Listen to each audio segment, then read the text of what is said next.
የሐና እውነት ሊወጣ ነው። ዶክተሩ ደግሞ ውሸቱ ሊጋለጽበት ነው። ምክንያቱም የሐና እውነት እንዴት ይወጣል ለምትሉ መጀመሪያ ጊዜ ፎቶውንና እንዲሁም ደግሞ መስቀሉን የሰረቀው ተምቹ ነበር። ተምቹ መሰረቀው ለሐና አባት በማሰብና እንዲሁም ደግሞ ሕክምና ጊዜ ለሕክምና ገንዘብ እያስፈለጋቸው እየሆነ አሲር የእያንዳንዱን እየነገረው ነበር። በዛን ሰዓት ደግሞ ልጅቷ በጣም ጥሩ ናት እያላ ይህንን ገንዘብ ወደ 50 ሺህ ብር ገንዘብ እየተቀበላ ነበር። ነገር ግን ይሄ ገንዘብ ዞሮ ተዛዞሮ በሐና እጅ ገብተዋል። ገንዘቡ የዶክተሩ ቅሌቱ ሊወጣ ነው በዚህ ቦታ ማለት ነው። አሁን ይሄ ነገር የእያንዳንዱን ተምቹ ሰምተዋል። ማለት እንዴት ሰማ ተምቹ ለምትሉ ተምቹ እንዲሁም ደግሞ አሲር አንድ ላይ ባሉበት እየተጫወቱ ባሉ በሐና አባት አጠገብ ሐና የት ሄዳ ነው እያላ ነበር። አይ ትመጣለች አሁን ትመጣለች እያላ ባለው ሰዓት ሐና ትመጣለች። ሐና ስትመጣ ሰላም ሰላም ከተባሉ በኋላ አንተ ደግሞ ምን ነው ጠፋ እያለች ነበር። አይ አልጠፋሁኝም እያሉ ነበር። በዛን ሰዓት ደግሞ አሲር ሐና እንዴት ሆነልሽ እያላ ነበር።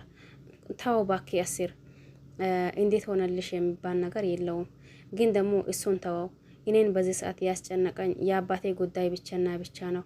ብቻ እሱን ለኔ አፍያ ጤና ይስጥልኝ አባቴን እያለች ነበር። እንዴ ምን ሆና እንዴት ሆና? አይ ውጤቱ እኔን አይደለም ያሳየው እያለች ነበር። ግን ደግሞ ምግብ በልተሻል እንዴ? አይ አልበላሁኝም። በቃ እኔና ተምቹ ሄደን እናምጣ እያሏት ነበር። በልሽ ገንዘብ ልስጣ። አይ ገንዘብ ለራሴ ያለኝ እያሉ ተምቹና አሲር ይወጣሉ። ሲወጡ ደግሞ እንዴ ቆይ ግን ልጅቷ ምን እያወራችሁ ነበር እያለው ነበር።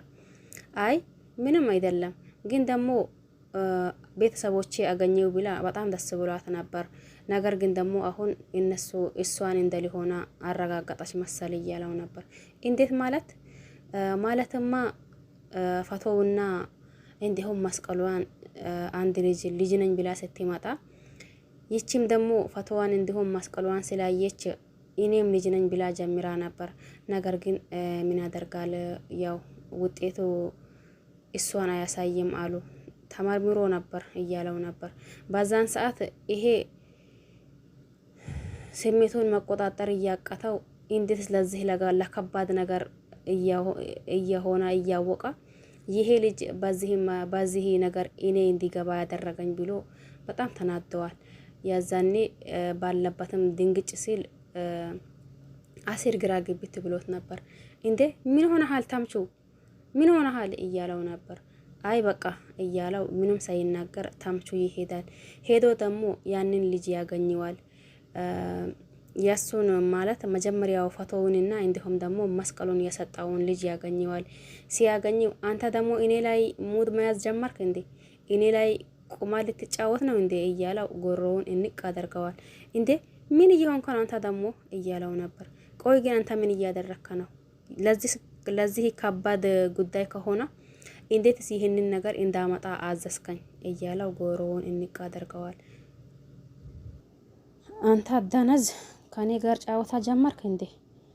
መስቀልና ፎቶውን እንዴት ለትልቅ ነገር እንደፈለጉት ለምን አልነገርከኝም? እያለው እንቅ እያደረገው አንዴ ደግሞ እየገደለው ነበር።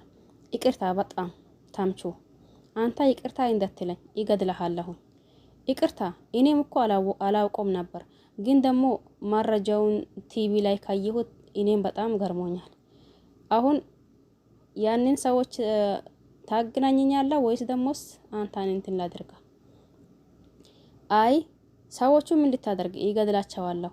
አይ እንደዛ አይደለም፣ ሰዎቹ በጣም ከባድ ናቸው።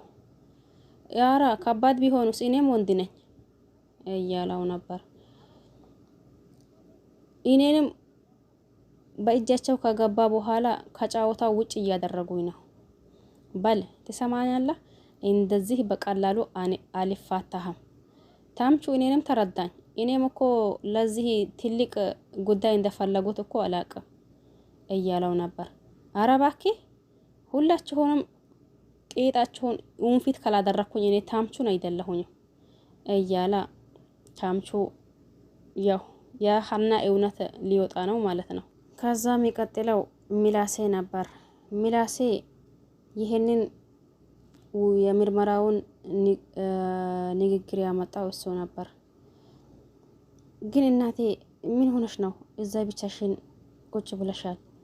ይቅርታ በሀናና በእርግብ ጉዳይ ከእናትሽ እንደልገባባችሁ አውቃለሁ።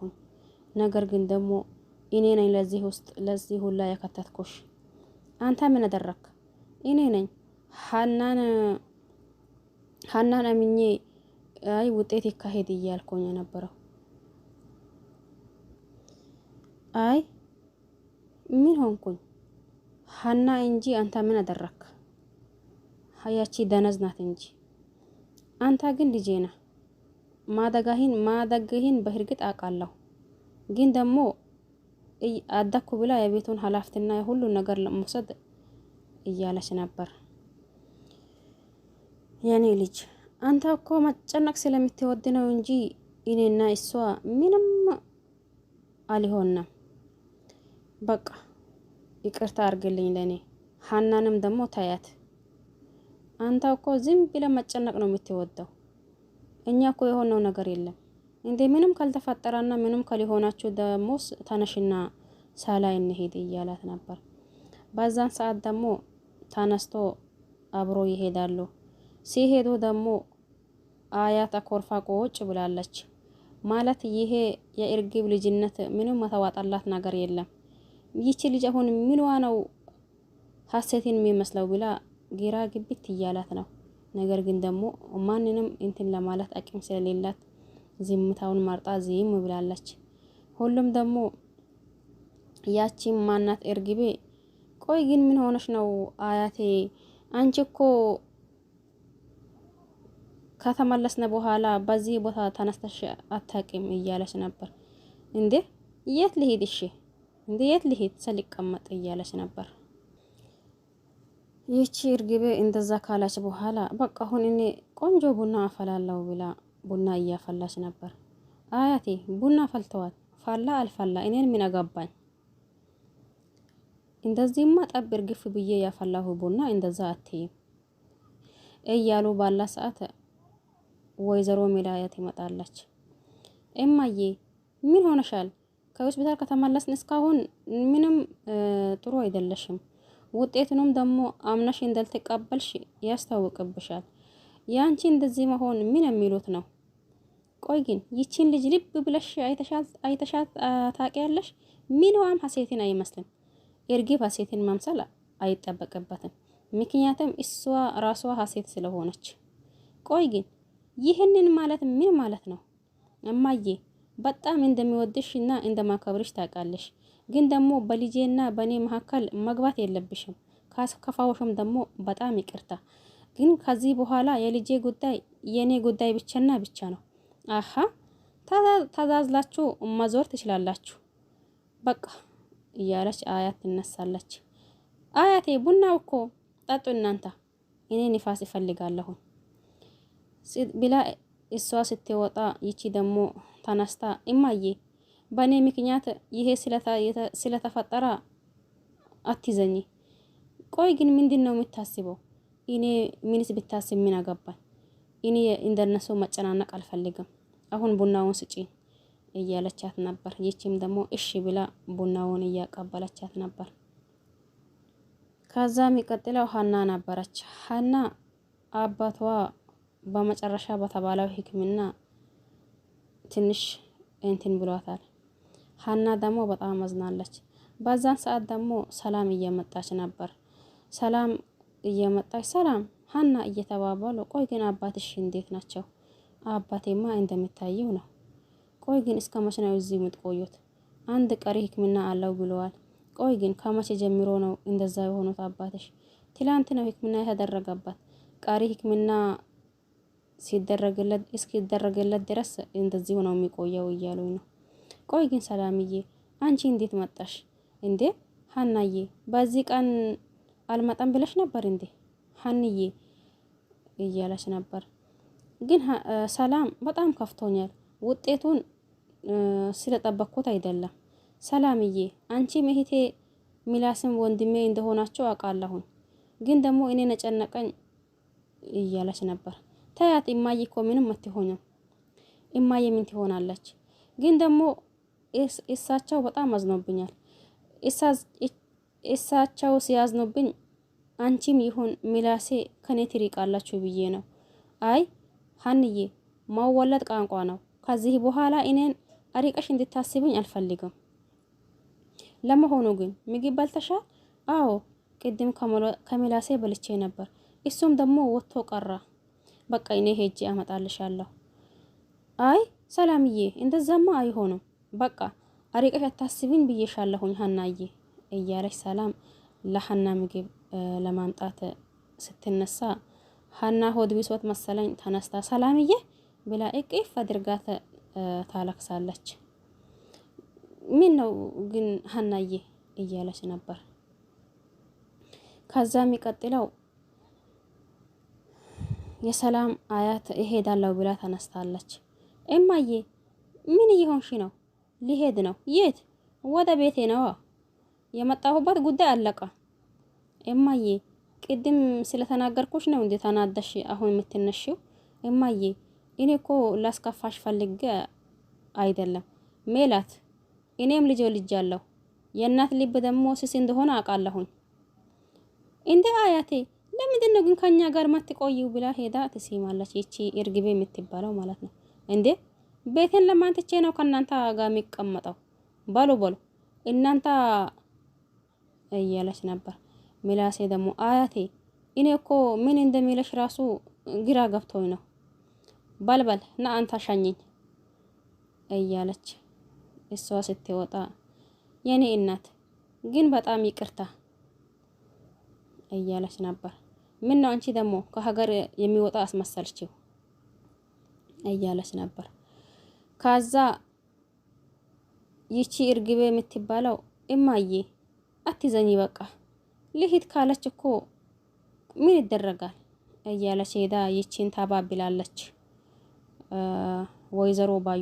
ወይዘሮ ማናት እቺ የሰላም እናት ወይዘሮ ሜላን ይቺ እርግብ የምትባለው ማለት ነው። ነገሩን ውስጧ እያወቃ ግን ማምሰል ስትችልበት ሰው እንዴት በውሸት በዚህ ልክ ያኔ ቤተሰብ ነኝ ብሎ በዚህ ልክ ማምሰል ያቀበታል? አንዳንዴ የሆነ ነገር ያስታውቅበታል። የሆነ ፍራት ይሰማዋል። አለ አይደል? ብዙ ነገር አለ። ይቺ ደግሞ አይን አውጣ ናት። ትንሽም ፍራት የሚባል ነገር የላትም። ትንሽም ደግሞ ይሄ ነገር እንዴት ይሆንብኛል የሚለው ነገር የላትም። አይን አውጣ ነገር ናት። እሷ ስትሄድ ደግሞ በቃ እናቴ አንቺ አትዘኝ፣ እሷ ልሄድ ካለች እኛ ምን እናደርጋታለን? አይ አላዝንም፣ ችግር የለም የኔ ልጅ እያለች ነበር። ወይዘሮ ሜላ ዝም ብላ ነው ያኔ የምታቀሙ ይመስለው። የምርት ከሁሉም የምትብሰው ጅል እሷ ናት እያልኩኝ ነኝ። ምክንያቱም አያትም እንደዛው ሀናን እንደሆነ ተጠራጥራለች። ሰላምም እንደዛው፣ ሚላሴም እንደዛው፣ ወይ ማን ነው ይሄ መስፈንም እንደዛው። ሁሉም ያኔ እንትን ብለዋል። ይቺ ናት ምንም ነገሩን አምኜ አልቀበልም እያለች ማለት ነው። አሁን ደግሞ እውነት ተዘጋያለች እንጂ ተደብቃ አትቀርም የሚባለው እርግጥ ነው። ምክንያቱም ይሄ ተምቹ ደግሞ የእያንዳንዱን ዝርግፍ ነው የሚያደርገው። አሁን በዚህ ወይ በሁለት ቪዲዮ ውስጥ ካላስ ሀና ሆና ይቺ ደግሞ ማናት ወይዘሮ ባዩሽ ማል አይደለም ወይዘሮ ሜላ ተዋርዳ የምናይበት ጊዜ እንዲሁ ቅርብ አድርገው ነው የሚለው። የምር እሷስ እንዲሁ ተዋርዳ ሀና ልጇ ሆና እንዴት ተንበርክካ ይቅርታ የምትልበት ሀናን ማለት ነው። ተንበርክካ የኔ ልጅ ብላ እንዲሁ ይህንን ሁላ ሀና አሴር ትንሽ ወጥቶ ስለቆያ እሷም ደግሞ ሄዶ በምን ገፍቶ ይሁን ብላ ትንሽ ተከፍታለች። ነገር ግን ደግሞ ሲመጣ በቀጣዩ ቪዲዮ የሄደበት እንዲሁም ደግሞ የቆየበትን የእያንዳንዱን ሲነግራት ሀናም እሪ ነው የምትለው የሚመስለኝ ማለት ነው። ምክንያቱም ያ ተምቹ ለአሴር የቅርብ ጓደኛው ወይም ደግሞ የቅርብ ወዳጁ ነው። የዛኔ ምን ብሎ ነበር? ይህንን ነገር ግን አሴር ቢያውቅና እኔን ምን ለኛል እያለ ነበር ማለት እንደዛ ማለት እያለው ነበር። ያም ልጅ አይ ከሰዎች ጋር እኮ ፋሚሊ ሆነዋል እያላ ነበር። አሁን ደግሞ ይህንን ነገር እሱ እንደሰረቀው ወይም ደግሞ እሱ እንደወሰደው ሲያቅ እሱ ምን ይላል? እንዲሁም ደግሞ ሀና ደግሞ ይህንን የራሷን ፎቶ እርግጠኛ ይሄ ልጅ አንስቶ ለዛኛው ሰዎች እንደሸጠላቸው ስታቅ ደግሞ ሀና ምን ያክል ደስተኛ ትሆናለች የሚለው እንዲሁ መገመት አያቅትም። ስለዚህ ለዚህ ቤት አዲስ የሆነ ሰብስክራይብ እያደረጋችሁ እንዲሁም ደግሞ ነባሪዎች ላይክ ሼር እያደረጋችሁ ብታበረታቱኝ ደስ ይለኛል። ሀሳብ አስተያየት ካላችሁ ኮሜንት ስር አስቀምጡልኝ። ሀሳባችሁን አስተያየታችሁን ዲላሃና ማለታችን ይቀጥላል ማለት ነው። አሁን ከመጀመሪያው ይብስ በቃ ድራማው ይቀጥላል ነው የሚለው ማለት ነው። የምር ይሄ ተምቹ ከመጣ በቃ ነገሮች ሁላ ተስተካክሎ እንዲሁም ደግሞ ያቺ ወይዘሮ ባዩሽም እንዲሁም ደግሞ ይቺ እርግቡ የምትባለው እንዲሁም ደግሞ ወይዘሮ ሜላም እንዲሁ ሶስታቸውም ማለት ነው ሀና ልጅናት ተብሎ እንዲሁ እነሱ ወይዘሮ ሜላ እንዲሁ የምታፍርበት ቀን እነሱ ደግሞ ተዋርዶ የሚሉት ነገር እንዲጠፋቸው ድረስ ተዋርዶ እንዲመለሱ ድረስ የምር ናፍቆኛል ማለት ነው። ግን ደግሞ የዛኔም አይቆይም ወይ በሁለት ቪዲዮ ወይም ደግሞ በሶስት ቪዲዮ ልክ እውነታው ተጣርቶ ይመጣል ነው የሚመስለኝ። ለማንኛውም ሁላችሁንም አመሰግናለሁኝ። በያላችሁበት ሰላማችሁ ይብዛ። ዲላሃና እያላችሁ ማለት ነው።